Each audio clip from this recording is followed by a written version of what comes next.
বাজারের শুকনা চালের গুঁড়া দিয়ে আজ আমি বানিয়ে দেখাবো ভাপা পিঠা। আসসালামু আলাইকুম এভরিওয়ান, তোমরা কেমন আছো? আশা করি তোমরা সবাই ভালো আছো। আজ আমি তোমাদের সাথে শেয়ার করব বাংলাদেশের জনপ্রিয় পিঠা ভাপা পিঠা।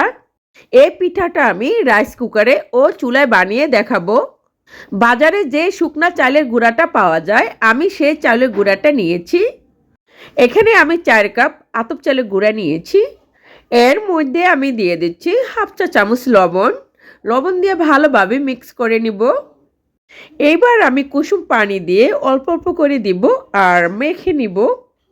একসাথে পানিটা দেওয়া যাবে না, অল্প অল্প করে দিতে থাকবো আর মিশাতে থাকবো।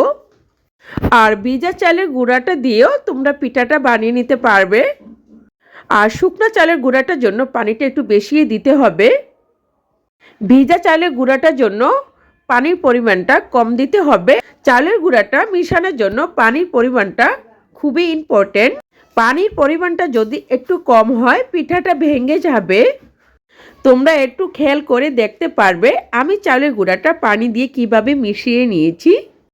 এমনভাবে মিশাতে হবে চালের গুঁড়াটা যেন ভালোভাবে মিশে যায়। এভাবে মুঠি করে বোঝা যাবে পিঠাটা বানানোর জন্য প্রস্তুত। সেট হওয়ার জন্য আমি রেস্টে রেখে দিয়েছিলাম 10 মিনিটের জন্য। একটা ছাঁকনির সাহায্যে আমি চালের গুঁড়াটা চেলে নিচ্ছি। চালের গুঁড়াটা এভাবে চেলে নেওয়া খুবই ইম্পর্টেন্ট। এভাবে চেলে নেওয়ার পরে ভাপা পিঠাটা খুবই সফট হবে। এখানে নিয়েছি খেজুরের গুড়টা তোমরা গ্রেট করে নিতে পারো অথবা ছুরির সাহায্যে তোমরা কেটে নিতে পারো ছোট ছোট করে। আজকে পিঠাগুলো বানানোর জন্য আমি ছোট্ট একটা বাটি নিয়েছি।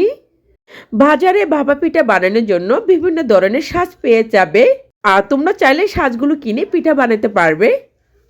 প্রথমে একটা বাটিতে আমি তৈরি করা চালের গুঁড়াটা দিয়ে দিব।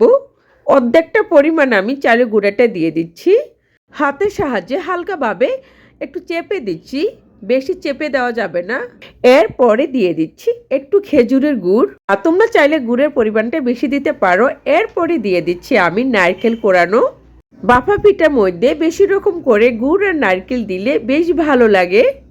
এরপরে আমি দিয়ে দিচ্ছি তৈরি করা চালের গুঁড়াটা আর হালকা হাতে আমি একটু পেস্ট করে নিচ্ছি। একটু সুন্দর দেখার জন্য আবারও একটু উপরে একটু গুড় ছোট করে কেটে দিচ্ছি। আর তোমরা চাইলে এটা স্কিপ করতে পারো। আগে থেকে আমি কাপড়টা ভিজিয়ে নিয়েছি, এখন আমি ডেকে পেঁচিয়ে নিব।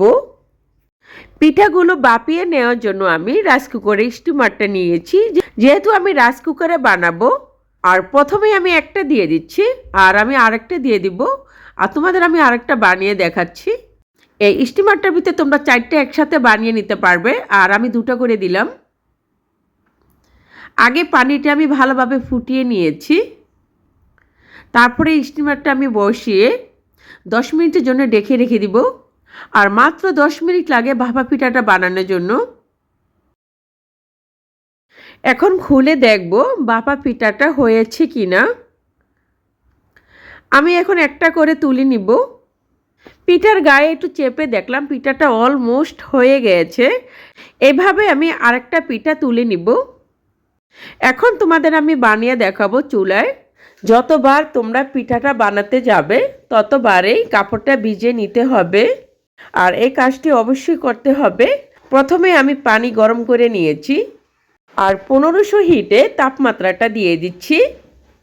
একটা হাঁড়িতে আমি কাপড় বেঁধে পানিটা ফুটিয়ে নিয়েছি। আর পানিটা তোমরা অবশ্যই পরিমাণ মতন দিতে হবে। আর বেশি পানি দিতে গেলে পিঠাটা ভিজে যাবে। পিঠাটা দিয়ে আমি 10 মিনিটের জন্য ওয়েট করব। তোমাদের এখানে ছোট্ট একটা টিপস, যখনই একটা হবে আরেকটা দিতে যাবে তখনই পানিটা অবশ্যই চেক করতে হবে, কারণ পানিটা কমে গেলে পানিটা অবশ্যই দিতে হবে। 10 মিনিট হয়ে গেছে, আমি পিঠাটা তুলে নিব। তোমাদের আমি একটা পিঠা ভালোভাবে দেখিয়ে দিচ্ছি। কোনো রকম ফাটল নেই, কোনো রকম ভেঙে যাওয়ার চান্স নেই। যে কোনো কেউ পিঠাটা বানিয়ে খাওয়াতে পারবে সবাইকে। গুড় নারকেল পুরে ভরা এই ভাপা পিঠা সবার জনপ্রিয়। এই ভাপা পিঠাটা কম সময় এতগুলো ভাপা পিঠা বানাতে পারবে মাত্র 10 মিনিটে। আমি তোমাদের একটা ভেঙে দেখাচ্ছি। আমি একদম সহজভাবে ভাপা পিঠার রেসিপিটি তোমাদের কাছে শেয়ার করলাম। আমার মনে হয় এই রেসিপিটি দেখার পর থেকে ভাপা পিঠা বানানো নিয়ে আর কার সমস্যা হবে না। আই হোপ তোমাদের ভালো লাগবে। আল্লাহ হাফেজ।